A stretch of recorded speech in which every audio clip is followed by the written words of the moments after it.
कैसे हो बच्चों। तो आज हम बहुत इंटरेस्टिंग सा अपना ये वीडियो देखने वाले हैं। इस वीडियो में आपको पता चलेगा कि हमारी बॉडी में जो सेल्स हैं वो कैसे एक फैक्ट्री की तरह काम करते हैं। मैन्युफैक्चरिंग से लेके पैकेजिंग से लेके ट्रांसपोर्टिंग तक का सारा काम हमारे सेल्स के अंदर होता है।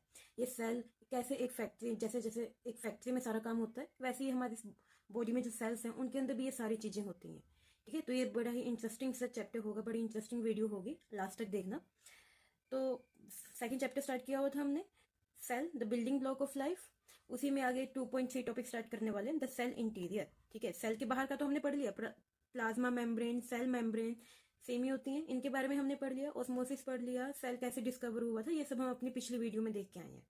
इस वीडियो में हम देखेंगे कि सेल के अंदर क्या होता है, सेल के अंदर जितनी भी ये कंपोनेंट्स होते हैं कैसे वर्क करते हैं, ये सब कुछ हम अपना इस वीडियो में कवर करेंगे। ठीक है, द सेल इंटीरियर, सेल के अंदर अ कोऑर्डिनेटेड वर्किंग सिस्टम। ठीक है, सेल के अंदर एक पूरा सिस्टम है जो आपस में एक दूसरे के साथ मिलकर एक दूसरे के साथ कोऑर्डिनेट करके काम करता है। ये सब कुछ हम अपने इस वीडियो में देखेंगे। ठीक, you have learn that most cells have 3 basic part. हम पढ़ चुके हैं सेल में 3 बेसिक पार्ट होते हैं। सेल जब भी हम बनाते हैं, सबसे पहले ये आउटर लेयर जिसे हम सेल मेम्ब्रेन बोलते हैं। ठीक है, ये एक सिलेक्टिवली परमिएबल मेम्ब्रेन है, यानी कि ये सिलेक्टिव मेम्ब्रेन है, कुछ चीजों को अपने अंदर आने देती है, कुछ चीजों को अपने अंदर नहीं आने देती सेल के अंदर। ठीक है, इस सिलेक्टिवली मेम्ब्रेन को क्या कहते हैं, हम सेल मेम्ब्रेन कह देते हैं या फिर क्या कहते हैं, प्लाज्मा मेम्ब्रेन। क्लियर। उसके बाद सेल मेम्ब्रेन के अंदर फ्लूइड होता है ये। ठीक है, जेली लाइक फ्लूइड होता है, जेली लाइक सब्सटेंस होता है जिसे बोलते हैं साइटोप्लाज्म। ठीक है, और थर्ड, सेल के अंदर एक प्रोमिनेंट क्या होता है, न्यूक्लियस। ये 3 बेसिक पार्ट हमने अपने सेल के पढ़े हुए हैं अभी तक। ठीक है, अब आगे चलते हैं। In addition to nucleus the cytoplasm contains several subcellular components called organelles. इन्होंने कहा है कि प्लाज्मा मेम्ब्रेन के अंदर साइटोप्लाज्म है। अब साइटोप्लाज्म में ये न्यूक्लियस यहाँ पे अंदर बैठा हुआ है साइटोप्लाज्म के। ठीक है, तो इस न्यूक्लियस के अलावा और भी बहुत सारे सब सेलुलर कंपोनेंट हैं। सब सेलुलर मीन्स जो सेल के अंदर है। ठीक है, बहुत सारे कंपोनेंट्स हैं। ठीक है, इन कंपोनेंट्स को हम क्या बोलते हैं, organelles. Clear. along with other substances present in it, most of which are only visible with an electron microscope। अब जो ये सेल ऑर्गेनेलिस हैं ये हमें लाइट माइक्रोस्कोप से नहीं दिखती, ये ज्यादातर ऑर्गेनेलिस हमें इलेक्ट्रॉन माइक्रोस्कोप से दिखती हैं। ठीक है, जैसे अपना ये डायग्राम्स देखें हम, तो ये डायग्राम जो ए फिगर है ये एक बैक्टीरियल सेल है। ठीक है, बी फिगर प्लांट सेल की है और सी फिगर है हमारे पास एनिमल सेल की।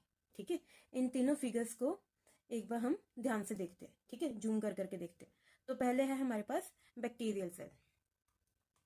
अब जो ये बैक्टीरियल सेल है, इस बैक्टीरियल सेल में आप देख रहे हैं ये है एक क्या, सेल मेम्ब्रेन।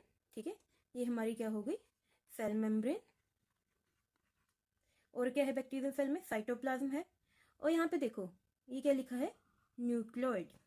अंदर जो ये सब्सटेंस है जो ये आपको दिख रही है, ये पिंक से कलर की, पर्पल कलर की, ये न्यूक्लियोइड है। ठीक है, बैक्टीरियल सेल के अंदर न्यूक्लियस नहीं होता, इसके अंदर क्या होता है, न्यूक्लियोइड। क्लियर, ये था बैक्टीरियल सेल। अब हम देखते हैं प्लांट सेल को। प्लांट सेल में सबसे पहले तो हमारे पास होते हैं सबसे बाहर एक सेल वॉल। ठीक है, ये सेल वॉल रही हमारी। ठीक, नेक्स्ट हमारे पास है सेल मेम्ब्रेन। ठीक है, फिर सेल मेम्ब्रेन, उसके बाद है, और ये सेल वॉल देखो, बैक्टीरियल सेल में भी सेल वॉल है। उसके बाद प्लांट सेल में अब देखो न्यूक्लियस है, यही 3 अभी तक हमने पढ़े हैं, सेल मेम्ब्रेन, न्यूक्लियस, और ये अंदर क्या है हमारे पास, ये सारा साइटोप्लाज्म। अब साइटोप्लाज्म के आप अंदर आप देख रहे होंगे अलग अलग कलर्स के आपको कंपोनेंट्स दिख रहे हैं। ठीक है, ये ब्लू कलर का, ब्राउन कलर का, ग्रीन कलर का, ये अलग अलग कंपोनेंट्स, इनको बोलते हैं ऑर्गेनेलिस। ऐसे ही एनिमल सेल में देखें तो ये हमारे पास जो ये आउटर कवरिंग है ये सारी होगी सेल मेम्ब्रेन। क्लियर, उसके बाद ये न्यूक्लियस, और ये सारा बीच में क्या है, साइटोप्लाज्म। और ये साइटोप्लाज्म के अंदर ये अलग अलग हमारे पास कलर के कंपोनेंट जो दिख रहे हैं ये सारे क्या हैं, ऑर्गेनेलिस। क्लियर, अब इन सबको हम डिटेल में पढ़ेंगे। चलो स्टार्ट करते हैं। अब इन्होंने यही कहा है, study the given diagrams of bacterial cell, plant cell, animal cell. इनको अच्छे से स्टडी करो, ऑब्जर्व करो इनके स्ट्रक्चर्स को और अपनी ऑब्जर्वेशन रिकॉर्ड करो। ठीक है, अब bacterial cell lacks a well defined nucleus. Bacterial cell में एक वेल डिफाइंड न्यूक्लियस नहीं है। वेल डिफाइंड न्यूक्लियस के लिए क्या कंडीशन है, एंड मेम्ब्रेन बाउंड ऑर्गेनेलिस, और मेम्ब्रेन बाउंड ऑर्गेनेलिस भी नहीं। ठीक है, वेल डिफाइंड न्यूक्लियस के लिए सबसे पहली कंडीशन होती है एक न्यूक्लियर मेम्ब्रेन होना। ठीक है, बैक्टीरियल सेल में न्यूक्लियर मेम्ब्रेन नहीं है, इसलिए बैक्टीरियल सेल का न्यूक्लियस वेल डिफाइंड नहीं है। और ना ही ऑर्गेनेलिस के अराउंड मेम्ब्रेन है, इसलिए ऑर्गेनेलिस भी अच्छे से डिफाइन नहीं है, वेल डिफाइन नहीं है, ठीक है। Such cells are called prokaryotic cells, इस तरह के सेल्स को प्रोकैरियोटिक सेल्स बोला जाता है, ठीक है। इसमें ना तो एक वेल डिफाइंड न्यूक्लियस है, ना ही जो ऑर्गेनेलिस हैं, जितनी भी ऑर्गेनेलिस हैं उनके अराउंड कोई मेम्ब्रेन है, ठीक है।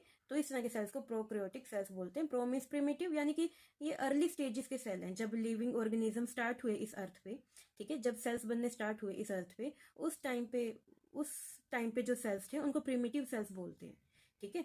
और क्रेयॉन्स मीन्स न्यूक्लियस, तो ये स्टार्टिंग में जो न्यूक्लियस होता था, ठीक है, वो वेल डिफाइन नहीं होता था, इसलिए उस न्यूक्लियस को क्या बोलते हैं हम, न्यूक्लियोइड, क्या बोलते हैं, न्यूक्लियोइड। क्लियर। जैसे आप यहाँ पे देख रहे हो, यहाँ हमारे पास न्यूक्लियस नहीं है, तो हमारे पास यहाँ पे क्या है, न्यूक्लियोइड, ठीक है, न्यूक्लियस की जगह। क्लियर। चलो आगे चलते हैं। In prokaryotic cells most cellular activities take place directly in the cytoplasm. जो प्रोकैरियोटिक सेल्स होते हैं इसमें ज़्यादातर सेलुलर एक्टिविटीज होती हैं डायरेक्ट साइटोप्लाज्म में होती हैं, ठीक है। In contrast plant and animal cells have a well defined nucleus and several membrane bound organelles. Plant cells और एनिमल सेल्स में वेल डिफाइंड न्यूक्लियस है, वेल डिफाइंड न्यूक्लियस यानी प्रॉपर उसकी न्यूक्लियस मेम्ब्रेन है, ठीक है, और मेम्ब्रेन बाउंड ऑर्गेनेलिस, और ऐसी ऑर्गेनेलिस भी हैं जिनके अराउंड मेम्ब्रेन हो, ठीक है। तो इन सेल्स को जिसमें वेल डिफाइंड न्यूक्लियस होता है, ऑर्गेनेलिस भी मेम्ब्रेन बाउंड होती हैं, उन सेल्स को बोलते हैं eukaryotic sales. You means true और क्रियोन्स मीन्स न्यूक्लियस, ठीक है, ट्रू न्यूक्लियस, यानी कि इसमें न्यूक्लियस जो है वो वेल डिफाइंड है, ठीक है। अब यहाँ पे तो अलग अलग ऑर्गेनेलिस हैं, ठीक है, मेम्ब्रेन बाउंड ऑर्गेनेलिस हैं, तो जितने भी फंक्शंस होते हैं अलग अलग ऑर्गेनेली अपना अलग अलग फंक्शन करते हैं, ठीक है। लेकिन प्रोकैरियोटिक सेल्स में जो ऑर्गेनेलिस हैं वो मेम्ब्रेन बाउंड नहीं है, तो उसमें जो भी एक्टिविटीज होते हैं, सेलुलर एक्टिविटीज, फंक्शंस होते हैं, वो डायरेक्टली साइटोप्लाज्म के अंदर होते हैं। इतना क्लियर। अब अगर कंपैरिजन करें हम इन तीनों सेल्स का, तो सेल मेम्ब्रेन, बैक्टीरियल सेल में सेल मेम्ब्रेन है, प्लांट सेल में भी है, एनिमल सेल में भी है, ठीक है। सेल वॉल अगर देखें, बैक्टीरियल सेल में सेल वॉल प्रेजेंट है, प्लांट सेल में भी प्रेजेंट है, लेकिन एनिमल सेल में सेल वॉल नहीं होती। क्लियर। उसके बाद आए साइटोप्लाज्म पे, तो बैक्टीरियल सेल में भी है साइटोप्लाज्म, प्लांट सेल में भी है और एनिमल सेल में भी है। वेल डिफाइंड न्यूक्लियस, ठीक है, अगर वेल डिफाइंड न्यूक्लियस की बात करें, क्या बैक्टीरियल सेल में वेल डिफाइंड न्यूक्लियस है, नहीं है। प्लांट सेल में है, एनिमल सेल में भी है। प्रिमिटिव न्यूक्लियस, न्यूक्लियोइड, ठीक है, जेनेटिक मटेरियल विदाउट मेम्ब्रेन, जिसमें मेम्ब्रेन नहीं है, प्रिमिटिव न्यूक्लियस, जो अर्ली स्टेजेस पे सेल बने थे तब जो न्यूक्लियस था, तो बैक्टीरियल सेल में प्रिमिटिव न्यूक्लियस प्रेजेंट होता है, प्लांट सेल में नहीं होता, ना ही एनिमल सेल में। अगर मेम्ब्रेन बाउंड ऑर्गेनेलिस की बात करें तो बैक्टीरियल सेल में नहीं होती, प्लांट सेल में होती हैं, और एनिमल सेल में भी मेम्ब्रेन बाउंड ऑर्गेनेलिस प्रेजेंट होती हैं। चलो आगे देखते हैं comparison between prokaryotic and eukaryotic cell. ऊपर जो भी हमने कंपैरिजन किया तीनों सेल्स का, उसी के बेस पे हम प्रोकैरियोटिक और यूकैरियोटिक सेल्स का कंपैरिजन कर सकते हैं, ठीक है। तो प्रिमिटिव न्यूक्लियस प्रोकैरियोटिक सेल में प्रेजेंट होता है, यूकैरियोटिक में नहीं होता। Diameter of a typical cell, ठीक है, इनका डायमीटर, जो प्रोकैरियोटिक सेल्स होते हैं 1 से लेके 10 म्यू तक होते हैं, माइक्रोमीटर तक इनका साइज होता है, और यूकैरियोटिक का 10 से लेके 100 माइक्रोमीटर तक साइज होता है, ठीक है। तो प्रोकैरियोटिक सेल्स बहुत ही छोटे होते हैं, यूकैरियोटिक सेल्स प्रोकैरियोटिक सेल्स की कंपैरिजन में थोड़े बड़े होते हैं। Number of cells in an organism, जो प्रोकैरियोटिक सेल्स होते हैं ज़्यादातर यूनिसेलुलर होते हैं, यानी एक ही सेल होता है ये, ठीक है। जबकि जो यूकैरियोटिक सेल्स होते हैं ये यूनिसेलुलर भी हो सकते हैं और मल्टी सेलुलर भी हो सकते हैं, ठीक है, यानी मल्टी सेलुलर लिविंग ऑर्गेनिज्म जो होते हैं उनके अंदर जो सेल होते हैं वो ज़्यादातर वो हमेशा ही यूकैरियोटिक सेल्स होते हैं, ठीक है। लेकिन जो यूनिसेलुलर ऑर्गेनिजम्स हैं वो प्रोकैरियोटिक सेल्स के भी बने हो सकते हैं। आगे बात करें मेम्ब्रेन बाउंड ऑर्गेनेलिस की, तो इसमें ऑर्गेनेलिस के अराउंड कोई मेम्ब्रेन नहीं होती, एब्सेंट होती है, जबकि यूकैरियोटिक सेल्स में प्रेजेंट होती है। अगर न्यूक्लियस की बात करें, न्यूक्लियस की भी हमने बात की, प्रोकैरियोटिक सेल्स में कोई मेम्ब्रेन नहीं होती न्यूक्लियस की, ठीक है, मेम्ब्रेन बाउंड नहीं होता वो, जबकि यूकैरियोटिक सेल्स में मेम्ब्रेन होती है, यूकैरियोटिक सेल का न्यूक्लियस मेम्ब्रेन बाउंड होता है। क्लियर। अब आप बता सकते हो आराम से, in which of the cells given in figure 2.10 fall under the category of prokaryotic and eukaryotic cell, easily बता सकते हो। जो हमारे पास 3 सेल्स थे, एक था बैक्टीरियल सेल, बैक्टीरियल सेल किस कैटेगरी में आएगा, प्रोकैरियोटिक सेल की कैटेगरी में आएगा या यूकैरियोटिक सेल की, वो आएगा किसकी कैटेगरी में, प्रोकैरियोटिक सेल की। प्लांट सेल किस कैटेगरी में आएगा, यूकैरियोटिक, और एनिमल सेल भी किस कैटेगरी में आएगा, यूकैरियोटिक सेल। क्लियर बच्चों। चलो आगे है रेडी टू गो बियॉन्ड, थोड़ी सी एक्स्ट्रा नॉलेज देखते हैं इसमें क्या लिखा है। In eukaryotic cells a network of fine fibres form the cytoskeleton. जो यूकैरियोटिक सेल्स होते हैं इसमें बहुत ही फाइन फाइबर्स होते हैं, बहुत पतले, ठीक है। इनको इलेक्ट्रॉन माइक्रोस्कोप से देखना भी काफ़ी मुश्किल होता है, बहुत हार्डली दिखते हैं, ठीक है। बहुत फाइन फाइबर्स होते हैं, ठीक है। इन्होंने पूरा एक ढांचा बनाया होता है सेल्स का, ठीक। जैसे ये सेल मेम्ब्रेन, अंदर न्यूक्लियस, ये सारा साइटोप्लाज्म, ठीक है। अब यहाँ पे फाइन फाइबर्स है, इन्होंने पूरा क्या बनाया हुआ है, फ्रेमवर्क बनाया हुआ है, पूरा ढांचा बनाया हुआ है सेल का। इसे बोलते हैं cytoskeleton, which provide structural support and maintain cell shape, ठीक है। तो ये साइटोस्केलेटन क्या करता है, ये साइटोस्केलेटन स्ट्रक्चरल सपोर्ट प्रोवाइड करता है और सेल की शेप मेंटेन करता है, and enables cell movement and internal transport. Cell movement में हेल्प करता है, सेल को मूवमेंट में हेल्प करता है और इंटरनल ट्रांसपोर्ट में, ठीक। It is visible only under an electron microscope as a separate entity, और ये सिर्फ इलेक्ट्रॉन माइक्रोस्कोप से विजिबल होता है, लाइट माइक्रोस्कोप से नहीं होता। द साइटोप्लाज्म में ऑल्सो स्टोर स्टार्च और क्रिस्टल्स ऑफ कैल्शियम ऑक्सलेट और सिलिका। अब साइटोप्लाज्म के अंदर हमने देखा अलग अलग ऑर्गेनेलिस हैं, ऑर्गेनेलिस के साथ साथ साइटोप्लाज्म के अंदर स्टार्च भी स्टोर होता है, जैसे प्लांट सेल्स में जो स्टार्च होता है वो साइटोप्लाज्म में स्टोर होता है, ठीक है। कैल्शियम ऑक्सलेट की क्रिस्टल्स होते हैं, वो भी साइटोप्लाज्म में स्टोर होते हैं, या सिलिका हो गया वो भी साइटोप्लाज्म में ही स्टोर होता है, ठीक है। जो ये स्टार्च है, कैल्शियम ऑक्सलेट है, सिलिका है, इनको हम बोलते हैं सेल इंक्लूजन्स, ठीक है। जो पहले हमने ऑर्गेनेलिस देखी थी वो सेल ऑर्गेनेलिस होते हैं जो अलग अलग फंक्शंस परफॉर्म करती है, और जो साइटोप्लाज्म के अंदर स्टोर हो रही हैं इनको बोलते हैं सेल इंक्लूजन्स। क्लियर बच्चों? चलो एक थोड़ा सा ये देख लेते हैं, वायरसेस के बारे में बताया है, ready to go beyond. Viruses, viroids and prions are acellular, no cell, ठीक है। वायरसेस होते हैं, विरोइड्स होते हैं एंड ये प्रियॉन्स होते हैं, ये ए सेलुलर होते हैं, ये इनका पूरा एक सेल स्ट्रक्चर नहीं होता, ठीक है। ये इस तरह के इन्फेक्शियस एजेंट्स हैं, that are too small to be seen under the light microscope, light microscope के अंदर इनको नहीं देख सकते, इलेक्ट्रॉन माइक्रोस्कोप के थ्रू ही देख सकते हैं। Viruses are composed of some genetic material with a protein coat, ठीक है। तो अब अगर देखें तो हमारे पास क्या है, viruses are composed of some genetic material. Viruses किसके बने हैं, जेनेटिक मटेरियल के, और इनके अराउंड क्या होती है, प्रोटीन कोड, ठीक। Viroids lack protein coat around its genetic material, viroids में जेनेटिक मटेरियल होता है पर प्रोटीन कोड नहीं होती, क्लियर। और अगर प्रियॉन्स की बात करें, ये प्रायंस में, prions are misfolded protein which lack genetic material. अब प्रायंस में ये मिसफोल्डेड प्रोटीन ही होते हैं, ये एक तरह का प्रोटीन ही होता है, इसमें कोई जेनेटिक मटेरियल नहीं होता, ठीक है, ना ही कोई प्रोटीन कोटिंग होती है, ये खुद में ही एक प्रोटीन होता है, ठीक। तो अगर इनको इनकी समरी में देखा जाए इनको, तो वायरस क्या है, वायरस में जेनेटिक मटेरियल भी होता है और प्रोटीन कोड भी होती है, ठीक है। अगर विरोइड्स देखें, विरोइड्स में जेनेटिक मटेरियल होता है लेकिन प्रोटीन कोड नहीं होती। अगर प्रायंस में देखें तो इसमें जेनेटिक मटेरियल भी नहीं होता, प्रोटीन कोटिंग भी नहीं होती, ये खुद में ही क्या होते हैं, एक प्रोटीन, ठीक है। चलो आगे चलते हैं। Why do eukaryotic cells need this organelles. अब हमने देखा था कि साइटोप्लाज्म के अंदर अलग अलग ऑर्गेनेलिस होती हैं, ठीक है। अब यूकैरियोटिक सेल को इन ऑर्गेनेलिस की क्यों जरूरत पड़ती है, ऐसा क्या फंक्शन हो गया इनका कि यूकैरियोटिक सेल्स को जरूरत पड़ी अलग अलग ऑर्गेनेलिस की, ठीक है। तो वो हम देखेंगे। Eukaryotic cells carry out various life processes in different cell organelles independently at the same time. जो यूकैरियोटिक सेल्स होता है इसमें अलग अलग लाइफ प्रोसेस चल रहे होते हैं अलग अलग ऑर्गेनेलिस में, ठीक है। अलग अलग ऑर्गेनेलिस यानी हर एक ऑर्गेनेली का अपना खुद का कोई फंक्शन है, वो फंक्शन परफॉर्म हो रहा होता है एक ही टाइम पे इंडिपेंडेंटली, यानी एक दूसरे पे डिपेंड नहीं करती ये ऑर्गेनेलिस, अपना काम करती रहती हैं, ठीक है, बिना किसी पे डिपेंड हुए।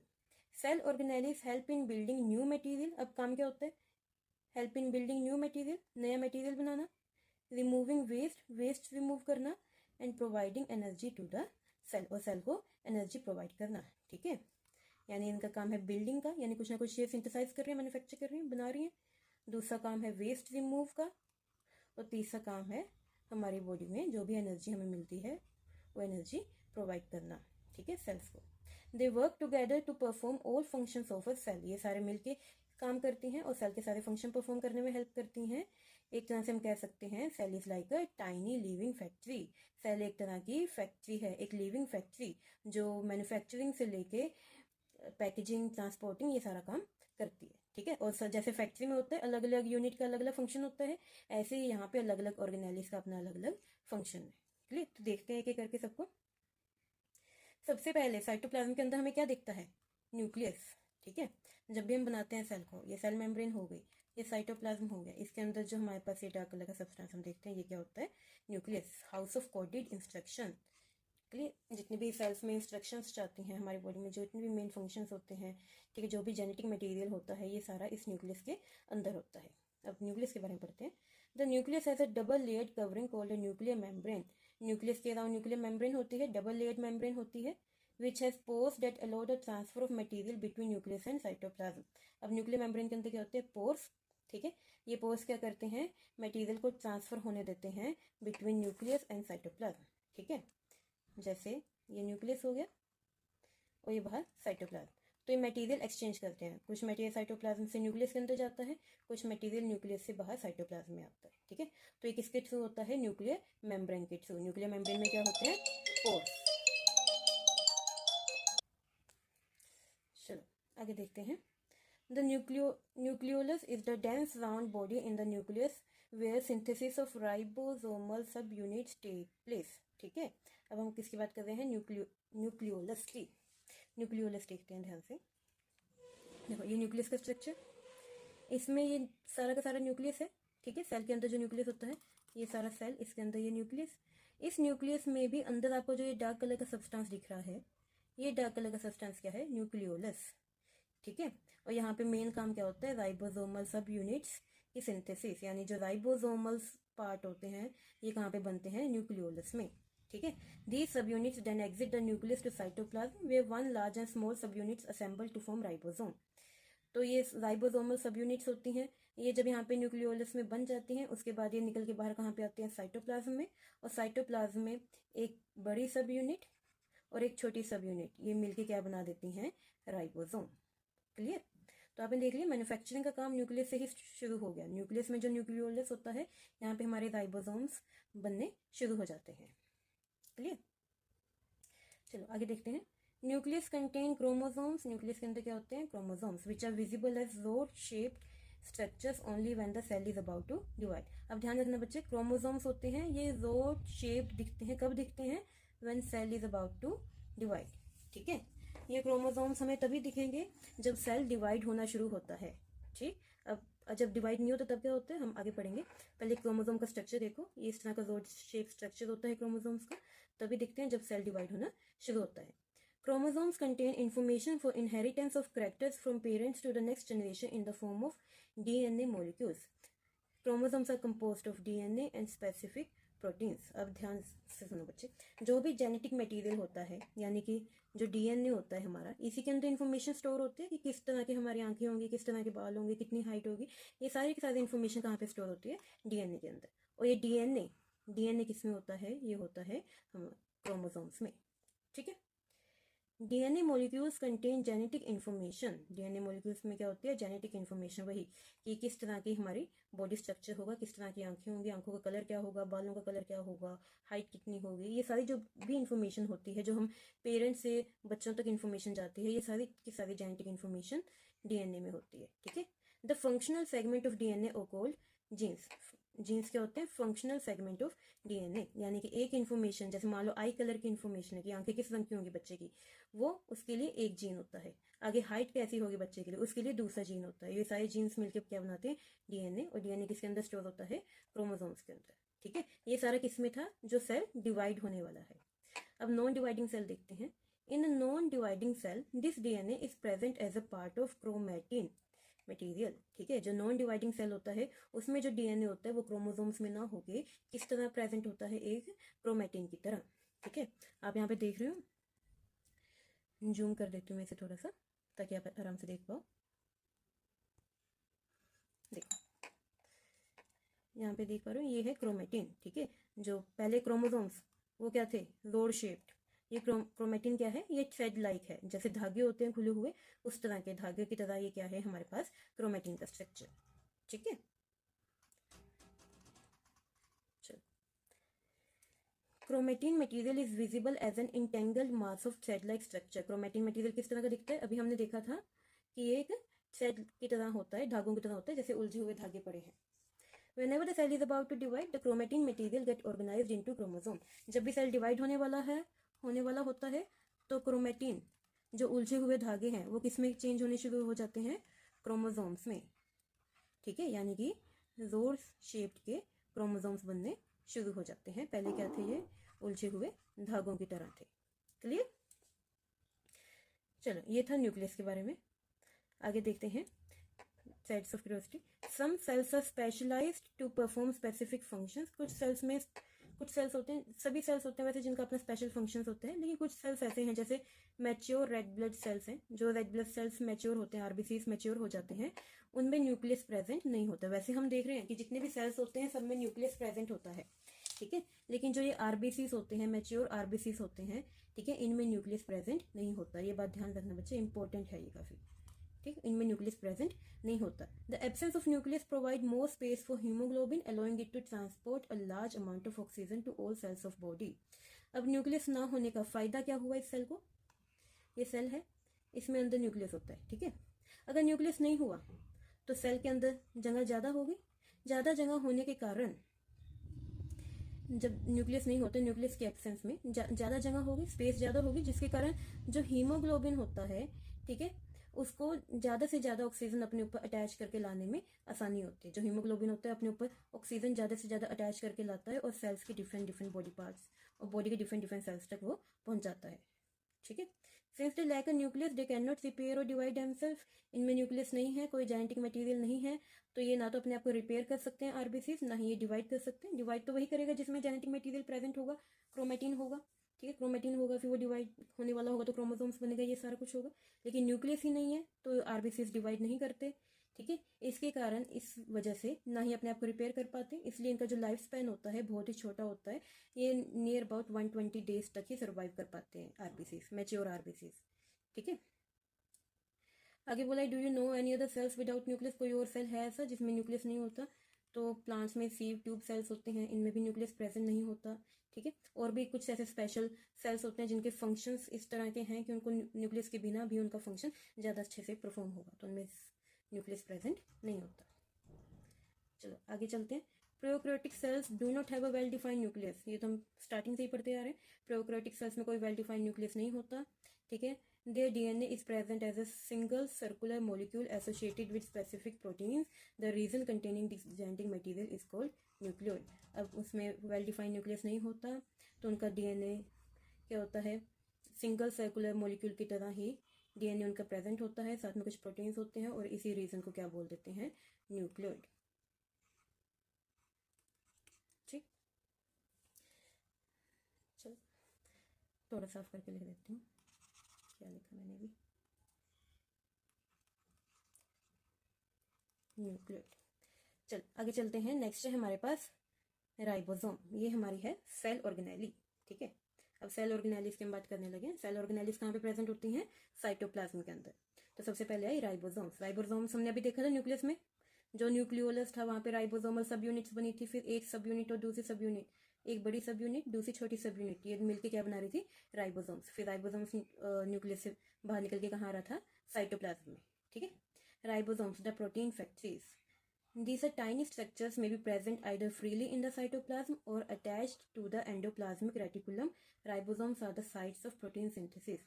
जो राइबोसोम्स होते हैं ये साइटोप्लाज्म फ्रीली भी प्रेजेंट होते हैं या फिर जो एंडोप्लाज्मिक रेटिकुलम होता है, जैसे आप देख रहे हैं न्यूक्लियस है, न्यूक्लियस के साथ अटैच होता है ये एंडोप्लाज्मिक रेटिकुलम, जो ये जितना भी सारा ये ब्राउन कलर का स्ट्रक्चर देख रहे हो आप, ठीक, ये सारा ब्राउन कलर का स्ट्रक्चर ये एंडोप्लाज्मिक रेटिकुलम। इसमें आप जो डॉट देख रहे हो, अभी आपको जूम करके दिखाती हूँ बच्चे, जो आप ये छोटे छोटे डॉट देख रहे हो, ये छोटे छोटे डॉट्स क्या है?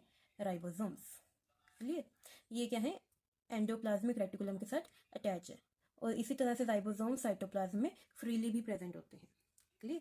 अभी आपको दिखाती हूँ, ऊपर हमने जो सेल्स पढ़े हैं उन सेल्स को जूम करके दिखाती हूँ राइबोसोम्स आपको।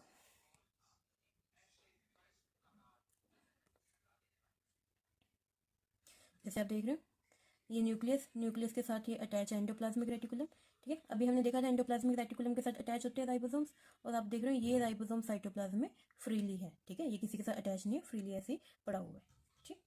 तो समझ आ गया राइबोसोम्स का फंक्शन क्या होता है? Protein synthesis. राइबोसोम्स प्रोटीन बनाने में हेल्प करते हैं, क्लियर, इसीलिए इनको क्या बोलते हैं? Protein factories. चलो आगे है एंडोप्लाज्मिक रेटिकुलम, अगर शॉर्ट में बोले ER, ये है मैन्युफैक्चरिंग फैक्ट्री। अभी देखते हैं कैसे। The endoplasmic reticulum is a large organelle that spreads like a network within the cytoplasm of the cell. Endoplasmic reticulum एक लार्ज ऑर्गेनेली है, ठीक है। ये काफ़ी फैली हुई होती है और ये हमेशा ही जो न्यूक्लियर मेम्ब्रेन होती है इसके आउटर मेम्ब्रेन के साथ अटैच होती है, ठीक है। Year is continuous with the outer membrane of nuclear envelope. Nuclear envelope के साथ ही ये अटैच होगी, ठीक है, इसके साथ ही शुरू हो जाती है endoplasmic reticulum. The ER plays a key role in the synthesis and transport of proteins, fats या lipids and some hormones in some of the specialized cell, ठीक है। तो ईयर क्या क्या सिंथेसाइज करती है और ट्रांसपोर्ट करती है? प्रोटीन सिंथेसाइज करती है, फैट्स और कुछ हॉर्मोन्स, इनको सिंथेसाइज और ट्रांसपोर्ट करने का काम करती है कौन? एंडोप्लाज्मिक रेटिकुलम, ठीक है। अब दो तरह के ईआर होते हैं बच्चे, एक होता है आरईआर यानी रफ एंडोप्लाज्मिक रेटिकुलम, दूसरा होता है एसईआर यानी स्मूथ एंडोप्लाज्मिक रेटिकुलम। अब जो रफ और स्मूथ है इनका अलग अलग फंक्शन है, ठीक है। अब ये रफ और स्मूथ क्यों बोले जाते हैं अभी देखते हैं। जैसे आप देख रहे हो यहाँ पे ये एंडोप्लाज्मिक रेटिकुलम है, जो ये सारी ये ईआर ब्राउन कलर की, इसके साथ ये राइबोसोम्स अटैच है, ठीक है। ब्लू कलर के ये राइबोसोम्स अटैच है। जब भी माइक्रोस्कोप से देखते हैं तो जब हम ये एंडोप्लाज्मिक रेटिकुलम को देखते हैं इनके साथ राइबोसोम्स अटैच हैं तो ये हमें ऐसे दिखते हैं जैसे रफ सी सरफेस हो, ठीक है, इसलिए इसको बोलते हैं रफ एंडोप्लाज्मिक रेटिकुलम। अगर वहीं ऐसी एंडोप्लाज्मिक रेटिकुलम ले जैसे ये सारा, इसमें कोई राइबोसोम्स अटैच नहीं है तो ये बिल्कुल स्मूथ दिखते हैं, इसलिए इनको बोलते हैं स्मूथ एंडोप्लाज्मिक रेटिकुलम, ठीक है। तो समझ आ गया रफ क्यों बोलते हैं और स्मूथ क्यों बोलते हैं। अब rough endoplasmic reticulum, it looks rough under an electron microscope because it has ribosomes attached to its surface. Rough endoplasmic reticulum को जब इलेक्ट्रॉन माइक्रोस्कोप से देखते हैं तो उस पर दिखते हैं राइबोसोम्स अटैच हुए, वो रफ सी सरफेस दिखती है, इसलिए इसको रफ बोलते हैं। इसका फंक्शन क्या है, मेन काम क्या है? Protein synthesis and protein secretion, ठीक है। प्रोटीन सिंथेसाइज करता है और प्रोटीन सिक्रीट करने में हेल्प करता है कौन? रफ एंडोप्लाज्मिक रेटिकुलम, ठीक है। जैसे जो ग्लैंड सेल्स हैं, जैसे पेनक्रियाटिक सेल्स हैं, ठीक, जो पेनक्रियाटिक सेल्स हैं इनमें काफ़ी सारे आरईआर प्रेजेंट होते हैं, रफ एंडोप्लाज्मिक रेटिकुलम प्रेजेंट होते हैं, जिनका काम होता है प्रोटीन सिंथेसाइज करना, ठीक। आगे है SER, smooth endoplasmic reticulum. It does not have ribosomes on its surface, surface पे राइबोसोम नहीं है, तो जब इलेक्ट्रॉन माइक्रोस्कोप से देखते हैं वो स्मूथ दिखती है, इसलिए इसको एसईआर बोलते हैं। इसका क्या काम होता है? It help in synthesis and storage of fats and hormones. ये फैट्स और हॉर्मोन्स सिंथेसाइज करने में हेल्प करती है और स्टोर करती है। क्लियर? दोनों में डिफरेंस पता चल गए। आरईआर में राइबोसोम अटैच होते हैं, एसईआर में राइबोसोम अटैच नहीं होते। ये इलेक्ट्रॉन माइक्रोस्कोप से रफ दिखती है, ये इलेक्ट्रॉन माइक्रोस्कोप से स्मूथ दिखती है। ये प्रोटीन सिंथेसिस का काम करती है और ये fats and hormones synthesis and storage का काम करती है। क्लियर? चलो नेक्स्ट देखते हैं the Golgi apparatus. Next organelle है हमारे पास, third organelle Golgi apparatus, the packaging and shipping centers. If you carefully look at a diagram of a cell, you will notice stacks of flattened sac-like structure. Together, these stacks form the Golgi apparatus. अब इन्होंने बोला है जब हम diagrams को अगर ध्यान से देखें तो हमारे पास कुछ जैसे बोरियां रखी हों, बोरी एक के ऊपर एक के ऊपर एक बोरी रखी हो, इस तरह के हमें स्ट्रक्चर्स दिखेंगे, ठीक है। फ्लैटेंड स्टैक्स और फ्लैटेंड सैक लाइक स्ट्रक्चर, ठीक है। जैसे बोरियां फ्लैट करके पूरी एक के ऊपर एक रखी होती है, इस तरह का जो स्ट्रक्चर होता है उस स्ट्रक्चर को बोलते हैं गोल्गी अपैरेटस, ठीक है। डायग्राम देख लेते हैं एक बार इसका। जैसे आप ये देख रहे हैं, ये है एक गोल्गी अपैरेटस, ऐसे लगता है जैसे एक के ऊपर एक बोरी रखी है, ठीक है, फ्लैट करके। अगर इसको हम सेल्स में देखें, प्लांट और एनिमल सेल्स जो हमने अभी पढ़े थे, इसमें गोल्गी अपैरेटस देखें तो ये है हमारे पास प्लांट सेल के अंदर गोल्गी बॉडी, ठीक है, या गोल्गी अपैरेटस, और ये है एनिमल सेल के अंदर गोल्गी बॉडी या फिर जिसको बोलते हैं गोल्गी अपैरेटस। क्लियर? चलो अब इन्होंने बोला है it is functionally linked to the ER. ये ईआर के साथ फंक्शनली लिंक्ड होता है, यानी कि इसका जो फंक्शन है वो ईआर के साथ ही अटैच होगा। The cell membrane and other cell organelles, ठीक है, सेल मेम्ब्रेन और अदर सेल ऑर्गेनेलिस के साथ इसका पूरा फंक्शन अटैच होता है। कैसे? The Golgi apparatus acts like cell's post office. It modifies, sorts and packages proteins or lipids into vesicle for transport, secretion और lysosome formation, ठीक है। अब देखो गोल्गी अपैरेटस क्या है? एक पोस्ट ऑफिस की तरह है, ठीक है। जैसे पोस्ट ऑफिस होता है उसमें अलग अलग लेटर्स आते हैं, उन लेटर्स को वो सॉर्ट करते हैं, देखते हैं कौन सा लेटर किसके पास जाएगा, ठीक है। वो पूरी पैकेजिंग का काम करते हैं, जो भी पार्सल आया वो प्रॉपर पैक हो, ठीक है, पैकेजिंग करते हैं। पैकेजिंग किस में करते हैं? वो वेसिकल्स में। वेसिकल्स क्या है? एक तरह से आप मान सकते हो पैकेजिंग यूनिट, ठीक है। अब अगर वेसिकल्स को अच्छे से देखें तो वेसिकल क्या है, small membrane bound sacs carrying material for transport, ठीक है। जैसे इसे बोल सकते हैं वेसिकल्स को हम डिलीवरी पैकेट्स की तरह, चिट्ठियों की तरह, ठीक है। चिट्ठी का जो पैकेट होता है उसकी तरह ये काम करते हैं वेसिकल्स। अब गोल्गी क्या करता है, ये जो भी सब्सटेंस आता है उसे मॉडिफाई करता है, इसके पास जो भी चीज़ आती है उसे मॉडिफाई करता है, सॉर्ट करता है कि कौन सी चीज़ कहाँ पे जाएगी, पैकेज करते हैं, प्रोटीन पैकेज करता है वो, लिपिड्स को भी पैक करता है, ठीक है। इनको एक तरह से पैकेजिंग का काम है। उसके बाद वेसिकल्स में इनको पैक करके अलग अलग जगह पे पहुंचा देता है जहाँ पे जरूरत होती है, ठीक है। आगे है, अभी जितना भी है प्रोटीन लिपिड्स है, ठीक है, इनको ट्रांसपोर्ट करा है वेसिकल्स के फॉर्म में, ठीक है। तो जहाँ पे जरूरत होती है वहाँ पे ट्रांसपोर्ट कर देता है, या फिर लाइसोसोम फॉर्मेशन में जहाँ जरूरत होती है वहाँ पे ट्रांसपोर्ट कर देता है, ठीक है। तो गोल्गी का काम समझ गए ना। मेन याद रखना, Golgi is like a post office, it modifies, source and package proteins और लिपिड्स, और पैकेज किस में करता है, इनटू वेसिकल्स, किस लिए, फॉर ट्रांसपोर्ट, ठीक है। अगर शॉर्ट में देखे जाए इसका काम है मॉडिफाई करना, सॉर्ट करना, पैकेज करना। पैकेज सब कुछ करने के बाद, जैसे पोस्ट ऑफिस में सारी चिट्ठियाँ मिलने के बाद क्या कर देते हैं उनको, ट्रांसपोर्ट, जहाँ जहाँ जरूरत है वहाँ वहाँ ट्रांसपोर्ट, ठीक है। ये सारा किसका काम है, गोल्गी अपैरेटस का, क्लियर। चलो आगे देखते हैं lysosomes, the clean up system. Golgi apparatus के साथ ही कैमिलियो गोल्गी के बारे में थोड़ा सा पढ़ लेते हैं बच्चे, साइंटिस्ट के बारे में पढ़ना भी जरूरी है। अब ये गोल्गी अपैरेटस डिस्कवर किसने किया था, सबसे पहले देखा किसने था। The Golgi apparatus was first observed in 1898 by an Italian scientist Camillo Golgi. Golgi apparatus का सबसे पहले देखा था कैमिलो गोल्गी ने, और किसमें देखा था, in the nerve cell of a barn owl. बार्न आउल एक तरह का बर्ड है, इसके नर्व सेल में कैमिलो गोल्गी ने क्या देखा था, सबसे पहले गोल्गी apparatus। इससे पहले किसने नहीं देखा था इसे। Using special staining technique, he observed a thread-like network. Early microscope could not resolve it clearly. अब जब कैमिलो गोल्गी ने गोल्गी apparatus को जब देखा, ठीक है, उस टाइम पे सबसे पहले इसने देखा था, पहले इसके बारे में किसी को पता भी नहीं था। तो इसने जिस माइक्रोस्कोप से देखा था उसने देख तो लिया, पर इतना क्लियरली उसमें नहीं पता चल रहा था कि ये कोई अलग से ऑर्गेनेली है, ठीक है। इसलिए बहुत सारे साइंटिस्ट थे, उन्होंने डाउट किया अच्छे से, इसको गोल्गी apparatus को उन्होंने नहीं माना। लेकिन जब इलेक्ट्रॉन माइक्रोस्कोप डिस्कवर हुआ, ठीक है, कई डेकेड्स बाद जब इलेक्ट्रॉन माइक्रोस्कोप डिस्कवर हुआ, उसमें से देखा तो वो गोल्गी apparatus बहुत साफ दिखा। इसलिए जो भी स्ट्रक्चर दिखा था उसको कैमिलो गोल्गी के नाम पे उस apparatus का नाम गोल्गी apparatus रख दिया था उसके ऑनर में, ठीक है। तो डिस्कवर तो कैमिलो गोल्गी ने कर लिया, लेकिन उस टाइम लोगों ने माना नहीं। जब फिर इलेक्ट्रॉन माइक्रोस्कोप डिस्कवर हुआ, उसमें से देखा, तो फिर उन्होंने माना, और फिर उसके याद में उसके ऑनर में उसका नाम क्या रख दिया, गोल्गी apparatus, चलिए। आगे है lysosomes, the clean up system. Lysosome cell की सफाई करने का काम करते हैं। Cell produce waste materials and damaged worn out organelles during their activities. अब सेल इतनी सारी एक्टिविटीज हो गई, जैसे फैक्ट्रीज में इतना सारा काम होता है तो वेस्ट मटेरियल भी बनता है, कुछ चीज़ें डैमेज भी हो जाती हैं, ऐसे सेल में भी वेस्ट मटेरियल बन रहा है, बहुत सारी ऑर्गेनेलिज काम करते करते डैमेज हो जाती हैं, ठीक है। तो ये सारा वेस्ट सेल के अंदर इकट्ठा हो रहा है, इस वेस्ट को भी तो खत्म करना है। तो इसको खत्म करने का काम कौन करता है, lysosomes.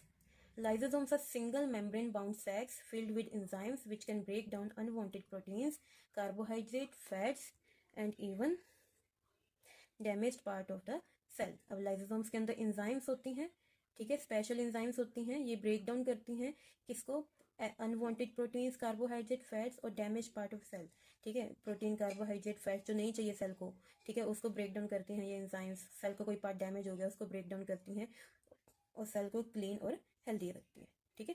The products form by the break down are released into cytoplasm.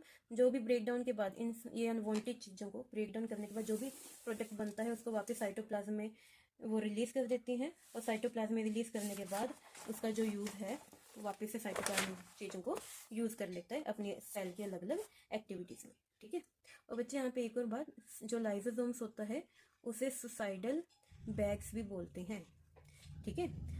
Suicidal bags क्यों, कई बार जो सेल है वो पूरा का पूरा डैमेज हो जाता है, तो ये लाइसोसोम्स जो सेल डैमेज हो जाता है अपने ही सेल को क्या कर लेता है, डाइजेस्ट कर लेता है पूरे पूरे सेल को, ठीक है, यानी ब्रेक डाउन कर देते हैं उसको। इसलिए लाइसोसोम्स को सुसाइडल बैग भी बोला जाता है, क्योंकि अपने ही सेल को साफ कर, अपने सेल को ब्रेक डाउन कर रहे हैं, क्लियर। आगे है थ्रेड्स ऑफ क्यूरोसिटी, थोड़ी सी extra knowledge. Human sperm cells contain lysosomal enzymes. अब ह्यूमन स्पर्म सेल, ह्यूमन का जो स्पर्म सेल है, स्पर्म सेल किस में होता है? मेल्स में होता है। ठीक है, आप आगे जो रिप्रोडक्शन का चैप्टर होगा उसमें पढ़ोगे। स्पर्म सेल्स मेल्स में होता है। ठीक है, स्पर्म सेल्स के अंदर लाइसोसोमल एंजाइम्स होती हैं। When a sperm meet an egg this enzyme help break down the outer layer of the egg. जब एक स्पर्म सेल एक एग को मीट करता है तो इसके अंदर जो लाइसोसोमल एंजाइम है ये एग की आउटर लेयर को क्या करता है? ब्रेक डाउन करने का काम करता है। ठीक है, जिससे फर्टिलाइजेशन होती है, स्पर्म और एग आपस में मिलते हैं और फर्टिलाइजेशन होती है। क्लियर? अब इसके बारे में डिटेल में चैप्टर 11 में पढ़ोगे अपने। नेक्स्ट सेल ऑर्गेनेली है हमारे पास mitochondria, the powerhouse of the cell. इसको पावर हाउस बोलते हैं क्योंकि जो भी एनर्जी बनाने का काम है वो एनर्जी बनाने का काम कौन कर रहा है? ये माइटोकॉन्ड्रिया। बहुत इंपॉर्टेंट सेल ऑर्गेनेली है। ठीक है, mitochondria is the powerhouse of cell. क्यों बोलते हैं? Because they supply energy needed for most cellular activities. अब कितनी सारी सेल में कितनी सारी एक्टिविटीज हो रही हैं? ठीक है, हमारे बॉडी में कितनी सारी एक्टिविटीज होती हैं, सबके लिए एनर्जी चाहिए और सबके लिए एनर्जी सप्लाई करने का, बनाने का काम किसका है? माइटोकॉन्ड्रिया। और हर एक माइटोकॉन्ड्रियन यानी एक माइटोकॉन्ड्रियन के अराउंड दो मेम्ब्रेन होती हैं। ठीक है, तो याद रखना माइटोकॉन्ड्रियन के अराउंड दो मेम्ब्रेन होती हैं, आउटर मेम्ब्रेन और इनर मेम्ब्रेन। आउटर मेम्ब्रेन कैसी होती है? Smooth and porous. ठीक है, ये जो आपको बाहर दिख रही है ये सारी क्या है? Outer membrane. और ये अंदर जो आपको ये फिंगर लाइक स्ट्रक्चर्स दिख रही हैं ये सारी क्या है? Inner membrane. ठीक है, जो आउटर मेम्ब्रेन है वो स्मूथ और पोरस है। Inner membrane is folded into finger like projections called cristae. जो इनर मेम्ब्रेन है ये फोल्ड, काफ़ी ज़्यादा फोल्ड होती है। ठीक है, फिंगर लाइक दिख रही है, उंगलियों के जैसे हमें दिख रही है स्ट्रक्चर्स। इन स्ट्रक्चर्स को बोलते हैं cristae, which increases the surface area for chemical reactions and facilitate energy production। ठीक, अब मान लो ये आउटर मेम्ब्रेन है, इसी के अंदर यहाँ पे ये इनर मेम्ब्रेन बन जाती। ठीक है, एक तो इनर मेम्ब्रेन हमारी ये बन गई। ठीक है, ये सरफेस ले लो, और अगर दूसरा बनाए ये आउटर मेम्ब्रेन है, ये इनर मेम्ब्रेन बन गई। ठीक है, अब इन दोनों में से एक ये इनर मेम्ब्रेन है, एक ये इनर मेम्ब्रेन है। ज़्यादा एरिया किसका होगा? इसका होगा, ये क्योंकि बहुत ज़्यादा फोल्ड है तो इसका एरिया ज़्यादा हुआ। ज़्यादा एरिया होने के कारण इसमें जो केमिकल रिएक्शंस हैं वो जल्दी जल्दी होती हैं, ज़्यादा केमिकल रिएक्शंस हो सकती हैं, ज़्यादा एरिया मिलता है केमिकल रिएक्शंस को, जिसके कारण एनर्जी जो प्रोड्यूस हो रही है वो आराम से प्रोड्यूस हो सके, क्योंकि एनर्जी तभी प्रोड्यूस होती है जब केमिकल रिएक्शंस होती हैं। ठीक है, तो अंदर वाली सरफेस फोल्ड होने का क्या फ़ायदा है? ज़्यादा एरिया दे रही है ये केमिकल रिएक्शंस के लिए। ठीक, in mitochondria the glucose and other molecules are broken down to release energy during a process called cellular respiration। ठीक है, सेलुलर रेस्पिरेशन, इसके बारे में आपने पढ़ा भी है पहले। इसमें इन्होंने क्या कहा है? इसमें जो ग्लूकोज है, ठीक है, होता क्या है? ग्लूकोज ऑक्सीजन के साथ मिलके, ग्लूकोज ऑक्सीजन के साथ मिलके क्या रिलीज करता है? एनर्जी। ठीक है, इसी को बोलते हैं cellular respiration. You have already studied about it. The energy released is stored in the form of molecule called adenosine triphosphate। ठीक है, अब जो ये एनर्जी बनी है, ठीक है, ये किस फॉर्म में होती है? ATP, adenosine triphosphate. इस फॉर्म में ये एनर्जी एक जगह से दूसरी जगह जाती है। ठीक है, ATP क्या है? एक तरह से एनर्जी करेंसी। ठीक है, जो भी एनर्जी है ये ATP की फॉर्म में होती है। ठीक है, और जहाँ पे ज़रूरत है इस एनर्जी की वो ATP वहाँ पे पहुँच जाता है और एनर्जी प्रोवाइड करता है। क्लियर? तो ATP क्या है? एनर्जी करेंसी ऑफ सेल, याद रखना बच्चों। और ATP बनाने का काम किसका है? माइटोकॉन्ड्रिया में। माइटोकॉन्ड्रिया में क्या होती है? केमिकल रिएक्शन होती है। ठीक है, केमिकल रिएक्शन कहाँ पे होती है? इनर सरफेस पे। इनर सरफेस क्या होती है? फोल्ड होती है ताकि ज़्यादा से ज़्यादा एरिया मिले। क्लियर? आगे है हमारे पास नेक्स्ट सेल ऑर्गेनेली, प्लास्टिड्स। जो ये प्लास्टिड्स होती हैं ये प्लांट सेल के, जो ये प्लास्टिड्स होते हैं ये प्लांट सेल के अंदर ही होती हैं, एनिमल सेल्स में प्लास्टिड नहीं होती। ठीक है, plastids centre for food synthesis in the plant cell and beyond. ठीक है, अब आप अभी देखेंगे फूड सिंथेसिस कैसे प्लास्टिड्स हेल्प करते हैं। You have learn that mitochondria provide energy to cell that come from food. हमने अभी देखा माइटोकॉन्ड्रिया सेल को एनर्जी प्रोवाइड कर रहा है और वह एनर्जी हमारे पास अल्टीमेटली लास्ट में आ कहाँ से रही है? फूड से। ठीक है, जो एनिमल्स हैं ये तो अपने सराउंडिंग से अपना फूड ले लेते हैं, लेकिन जो प्लांट्स हैं इनको अपना खाना खुद बनाना पड़ता है। किस प्रोसेस से बनाते हैं? By the process of photosynthesis. ठीक है, फोटोसिंथेसिस, इसके बारे में तो मुझे लगता है बताने की जरूरत नहीं है, 6th-7th में अच्छे से पढ़ के आए हैं फोटोसिंथेसिस, जिसमें प्लांट्स अपना खाना खुद बनाते हैं सनलाइट, कार्बन डाइऑक्साइड, वाटर की हेल्प से। ठीक है, अब थोड़ा सा इसमें डीप में पढ़ते हैं फोटोसिंथेसिस में सेल की कौन सी ऑर्गेनेली हेल्प कर रही है। Plants use special organelles called plastids for food synthesis and storage. Plants में एक स्पेशल ऑर्गेनेली होती है प्लास्टिड्स, ठीक है। प्लास्टिड्स का काम होता है फूड को सिंथेसिस करना, ठीक है, फूड बनाना और फूड को स्टोर करना, ठीक है। अब होता क्या है, प्लास्टिड्स के अंदर ग्रीन पिगमेंट होती है क्लोरोफिल, ठीक है, which is present in chloroplast. Chloroplast क्या है, एक तरह की प्लास्टिड है। क्लोरोप्लास्ट क्या है, अ टाइप ऑफ प्लास्टिड, ठीक है। क्लोरोप्लास्ट एक तरह की प्लास्टिड है। इस क्लोरोप्लास्ट के अंदर क्या प्रेजेंट होता है, क्लोरोफिल, ग्रीन पिगमेंट, ठीक है। और ये क्लोरोफिल सनलाइट को एब्जॉर्ब करती है, तब हमारे पास लाइट की हेल्प से हम फूड बनाते हैं। Chloroplasts are double membrane bound organelle like mitochondria. अभी हम ऊपर पढ़ के आए, माइटोकॉन्ड्रिया में डबल मेम्ब्रेन होती है। सिमिलरली जो प्लास्टिड्स होती हैं जैसे क्लोरोप्लास्ट है, इसमें भी डबल मेम्ब्रेन है। Inside the chloroplast there is a semi fluid substance called stroma. Chloroplast के अंदर एक सेमी फ्लूइड सब्सटेंस है स्ट्रोमा। जैसे इसको जूम करके देखें तो जो आपको ये डिस्क लाइक स्ट्रक्चर्स दिख रहे हैं, ये जितने भी डिस्क लाइक स्ट्रक्चर दिख रहे हैं, ये सारे क्या है, स्ट्रोमा, ठीक है। Within stroma a disc within the stroma a disc shaped membrane structure that contain chlorophyll, ठीक है। अब इस स्ट्रोमा में हमारे पास जो डिस्क शेप स्ट्रक्चर है, इनके अंदर क्या होता है, क्लोरोफिल प्रेजेंट होता है। Light energy is absorbed bye them during photosynthesis. यही जो क्लोरोफिल है, ये क्या करता है, लाइट एनर्जी एब्जॉर्ब करता है फोटोसिंथेसिस में, फिर वो लाइट, कार्बन डाइऑक्साइड और वाटर मिलके पूरा फोटोसिंथेसिस करते हैं और फूड बनाने में हेल्प करते हैं। The sugar synthesized in this process are stored in stroma along with starch granule। अब शुगर यानी कि जो भी फूड बनता है इस प्रोसेस में, फोटोसिंथेसिस में जो भी फूड बन रहा है, ठीक है, वो सारा कहाँ पे स्टोर होता है, स्ट्रोमा में, ठीक है। साथ ही जो स्टार्च ग्रैन्यूल्स होते हैं, स्टार्च वगैरह होते हैं, वो भी कहाँ पे स्टोर होता है, स्ट्रोमा में, ठीक है, क्लियर। तो जो हमारा स्ट्रक्चर ये सारा का सारा क्या था, अंदर स्ट्रोमा, इसमें जो डिस्क लाइक थे, ये क्या थे, क्लोरोफिल।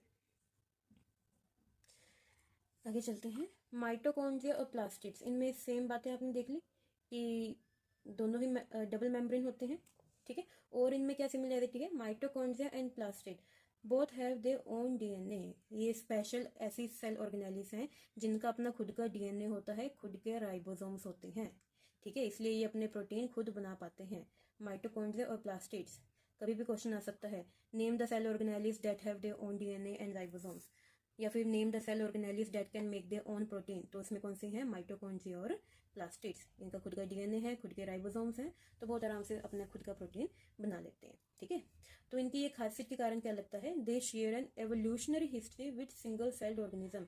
जो सिंगल सेल्ड ऑर्गेनिज्म है उनमें भी उनका भी अपना डीएनए राइबोसोम्स होता है, ऐसे इनका भी है। यानी कि ये कहीं उनसे, जो सिंगल सेल ऑर्गेनिज्म है उनसे मिलते जुलते ही क्या है, माइटोकॉन्ड्रिया और प्लास्टिड्स। ये सेम एवोल्यूशनरी हिस्ट्री, इनकी हिस्ट्री लगभग सेम है, ठीक है। आगे देखते हैं, अभी तक हमने क्लोरोफिल देखा। क्लोरोफिल किसके अंदर था, क्लोरोप्लास्ट के अंदर। क्लोरोप्लास्ट क्या थी, एक तरह की प्लास्टिड, ठीक है। तो अभी तक हमने देखी ग्रीन पिगमेंट वाली प्लास्टिड, जिसे हम बोलते हैं क्लोरोप्लास्ट, ठीक है। अब इन्होंने कहा है कि ग्रीन पिगमेंट के अलावा कोई और भी प्लास्टिड है, कोई और भी पिगमेंट प्रेजेंट होती है, वो हम देखते हैं। How do flowers, fruits and vegetable acquired varied colour, ठीक है। अभी तक हमने देखा कि ये क्लोरोप्लास्ट के कारण तो ग्रीन कलर आ रहा है, लेकिन जैसे फ्लावर्स हैं, फ्रूट्स हैं, वेजिटेबल्स हैं, इनके अलग अलग कलर होते हैं। ये अलग अलग कलर किस कारण होते हैं, in flower petals, fruits, plastids contain pigments other than chlorophyll, this plastids are called chromoplast, ठीक है। क्लोरोप्लास्ट वो तो ग्रीन कलर दे रही थी, ये लेकिन ये क्रोमोप्लास्ट है। ये क्रोमोप्लास्ट अलग अलग कलर्स देने में हेल्प करती है, ठीक है। क्रोमा का मीन्स ही होता है कलर। देयर पिगमेंट में भी, अब क्रोमोप्लास्ट में कौन से पिगमेंट हो सकते हैं, येलो पिगमेंट हो सकती है, ऑरेंज हो सकती है, रेड पिगमेंट हो सकती है, ठीक है, जिसके कारण फ्लावर्स और फ्रूट के अलग अलग कलर होते हैं, ठीक है। और ये अलग अलग कलर होने के कारण ये पोलिनेटर्स को अट्रैक्ट करती है, पोलिनेशन होती है। पोलिनेशन होने से क्या होता है, आगे फिर नए प्लांट्स हमारे पास बनने में हेल्प होती है, ठीक है। नेक्स्ट है सम प्लास्टिड्स लैक पिगमेंट्स। कुछ प्लास्टिड्स होते हैं जिसमें पिगमेंट प्रेजेंट होते ही नहीं। अभी तक पहले देख लेते हैं, क्लोरोप्लास्ट ग्रीन पिगमेंट प्रेजेंट होती है जिसे क्लोरोफिल बोलते हैं। क्रोमोप्लास्ट जिसमें येलो, ऑरेंज और रेड पिगमेंट प्रेजेंट होती है। अब ये कह रहे हैं कुछ प्लास्टिड्स हैं जिसमें पिगमेंट होते ही नहीं, ठीक है, वो कलरलेस होते हैं। उन प्लास्टिड्स को हम क्या बोलते हैं, ल्यूकोप्लास्ट, ठीक है। तो प्लास्टिड्स की 3 टाइप देख ली आपने, क्लोरोप्लास्ट, क्रोमोप्लास्ट और ल्यूकोप्लास्ट, ठीक है। अब ल्यूकोप्लास्ट का काम क्या होता है, they store food material such as starch, oils and proteins and are classified based on the type of food they store, ठीक है। ल्यूकोप्लास्ट का काम क्या है, ये स्टोरेज का काम करती हैं। स्टार्च हो गया, ऑयल हो गया, प्रोटीन्स हो गए, इनको स्टोर करती है। ठीक है, कुछ ल्यूकोप्लास्ट जैसे एग्जांपल दिया इन्होंने पोटैटो में और तारों में, कोलोकैशिया में, कोलोकैशिया के सेल्स में स्टार्च स्टोर करने का काम करते हैं। ठीक है, अलग अलग फूड स्टोरेज के साथ अलग अलग ल्यूकोप्लास्ट होते हैं। ठीक है, अलग अलग ल्यूकोप्लास्ट अलग अलग फूड स्टोर में हेल्प करती है। नेक्स्ट है हमारे पास vacuole, the organelles for storage and transport. ठीक है, ये लास्ट ऑर्गेनेली रहेगी।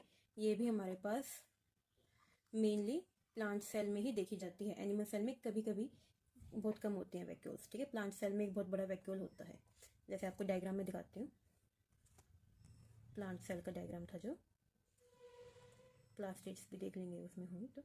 हाँ, ये था बच्चे, जूम करते हैं इसको, अगर जूम करें तो प्लांट सेल। ये अब जो ये बीच में इतनी बड़ी स्पेस देख रहे हो, ये क्या है, वैक्यूल। ठीक है, और ये क्लोरोप्लास्ट, ये भी प्लांट सेल में ही प्रेजेंट है।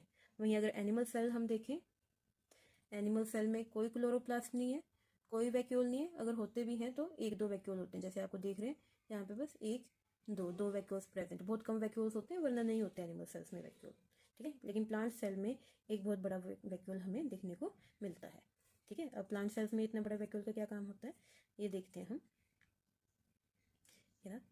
Plastid such as chloroplast help plant produce food and temporarily store it. अब जो प्लास्टिक्स हैं जैसे क्लोरोप्लास्ट, ये प्लांट को फूड प्रोड्यूस कर रही है और उसको कुछ देर के लिए स्टोर करके रखती है। ठीक है, अभी हम ऊपर पढ़ के आए। ल्यूकोप्लास्ट वो भी फूड स्टोर में हेल्प कर रहा है। ठीक है, तो अब ये जो भी प्लास्टिक्स है ये फूड स्टोरेज में हेल्प कर रही है। लेकिन जो वाटर, मिनरल्स हैं, वेस्ट मटेरियल है, ये कहाँ पे स्टोर हो रहे हैं सेल के अंदर? ये सारे स्टोर होते हैं प्लांट सेल में, ये सारे स्टोर होते हैं वैक्यूल्स के अंदर। In mature plant cell, there are usually one large central vacuole surrounded by a single selectively permeable membrane. जो ये प्लांट सेल्स होते हैं, इसमें अंदर हमें एक सेंटर में बहुत बड़ा वैक्यूल देखने को मिल जाता है। ठीक है, ये सेल वॉल हो गई, अंदर सेल मेम्ब्रेन, और ये अंदर बीच में एक बहुत बड़ा वैक्यूल होता है। ठीक है, मेम्ब्रेन बाउंड होता है, इसकी अपनी एक मेम्ब्रेन होती है। The vacuole is filled with watery fluid called cell sap. Vacuole के अंदर एक पानी के जैसा फ्लूइड होता है, इस फ्लूइड को क्या बोलते हैं, cell shape.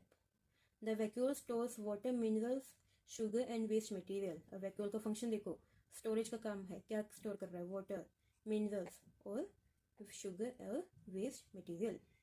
By storing large amount of water, the vacuole helps maintain pressure inside the cell, which keep a plant cell firm. अब वैक्यूल के अंदर पानी बहुत ज़्यादा स्टोर होता है, जिसके कारण क्या होता है, ये इसकी वॉल्स पे बाहर की तरफ प्रेशर लगाता है, और जो ये सेल होता है ये पूरा स्ट्रॉन्ग बना रहता है, जिससे प्लांट सेल फर्म रहता है। ठीक है, ये अपनी शेप मेंटेन रखता है। When a plant does not get enough water, vacuole loses water, the cell become less firm and plants get wilted. जब आप देखते हैं, जब कोई पौधा होता है जिसको बहुत दिनों से पानी न दिया हो, ठीक है, वैसे तो पौधे के पत्ते ऐसे आराम से अच्छे से खड़े रहते हैं, लेकिन कोई पौधा होता है जिसे पानी ना दिया, उसके पत्ते मुरझा से नीचे को गिर जाते हैं। ठीक है, ये नीचे को क्यों गिर जाते हैं, क्योंकि अब वैक्यूल के अंदर पानी कम हो गया, इसने सेल को अच्छे से ये मजबूत नहीं रख पाया, फर्म नहीं रख पाया। ठीक है, जिससे हमें ये पत्ते क्या होते हैं, विल्टेड यानी गिरे हुए से दिखते हैं।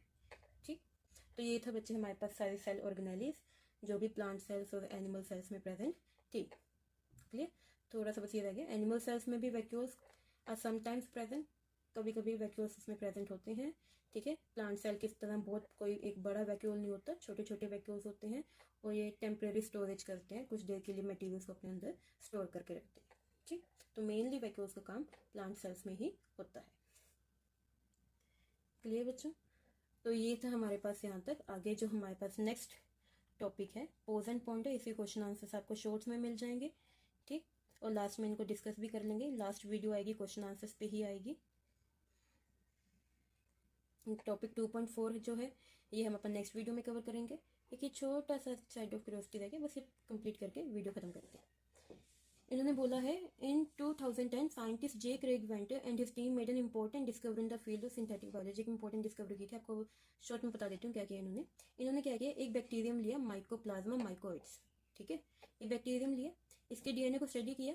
ठीक है, स्टडी करने के बाद इन्होंने इस लैब में इस डीएनए को खुद सिंथेसाइज किया, खुद बनाया। ठीक है, माइकोइड्स के बैक्टीरियम को खुद बनाया। वो डीएनए सिंथेसाइज करने के बाद इन्होंने क्या किया, उस बैक्टीरियम से मिलता जुलता एक दूसरा बैक्टीरियम लिया। ठीक है, और उसमें से डीएनए को रिमूव कर दिया। ठीक है, इन्होंने एक डीएनए बनाया, ठीक है, एक बैक्टीरियम का डीएनए लिया, उसको देखा और खुद बना लिया, ठीक है, एक नकली डीएनए उन्होंने खुद सिंथेसाइज कर लिया, ठीक है। फिर उन्होंने एक दूसरा बैक्टीरियम लिया, उससे मिलता जुलता, इसके अंदर से डीएनए निकाल दिया, ठीक है, और बाकी सारा सेल ऐसे ही रहा, डीएनए निकाल दिया। डीएनए निकालने के बाद जो उन्होंने खुद डीएनए सिंथेसाइज किया था, उस डीएनए को इस सेल के अंदर लगा दिया, इंसर्ट कर दिया, ठीक है। They inserted the synthetic DNA into this cell, वो सिंथेटिक डीएनए सेल के अंदर डाल दिया, ठीक है। उसके बाद जब सेल ग्रो होना शुरू हो गए तो उन्होंने देखा कि जो ये सेल ग्रो हो रहा है, ये सेल का स्ट्रक्चर इसमें कोई हेल्प नहीं करता, जबकि जो डीएनए है वही इंफॉर्मेशन प्रोवाइड कर रहा है कि सेल कैसा होगा। अगर सेल का पुराने वाला डीएनए होता तो सेल दूसरी तरह से फंक्शन करता, अब सेल में नया डीएनए आया तो उस डीएनए के अकॉर्डिंग सेल अपना फंक्शन कर रहा है, ठीक है। This experiment showed the DNA controls the structure and activities of a cell, कि जो डीएनए है वही कंट्रोल करता है एक सेल के स्ट्रक्चर को और सेल में जो एक्टिविटीज होती हैं, ठीक है। तो ध्यान रखना, बहुत ही इंपॉर्टेंट पॉइंट है, ये रह गया था। साइंटिस्ट ने कोई एक नया सेल नहीं बनाया, इन्होंने बस एक डीएनए सिंथेसाइज किया और उसको एक दूसरे सेल के अंदर डाला, ठीक है, यही काम किया था इन्होंने। चलो अपनी वीडियो यहाँ पे ख़त्म करते हैं, नेक्स्ट अपना टॉपिक 2.4 नेक्स्ट वीडियो में स्टार्ट करेंगे। चलो ठीक है बच्चों, कोई डाउट होगा तो कमेंट सेक्शन में ज़रूर लिखना, एक अलग से वीडियो डाउट्स पे लेंगे।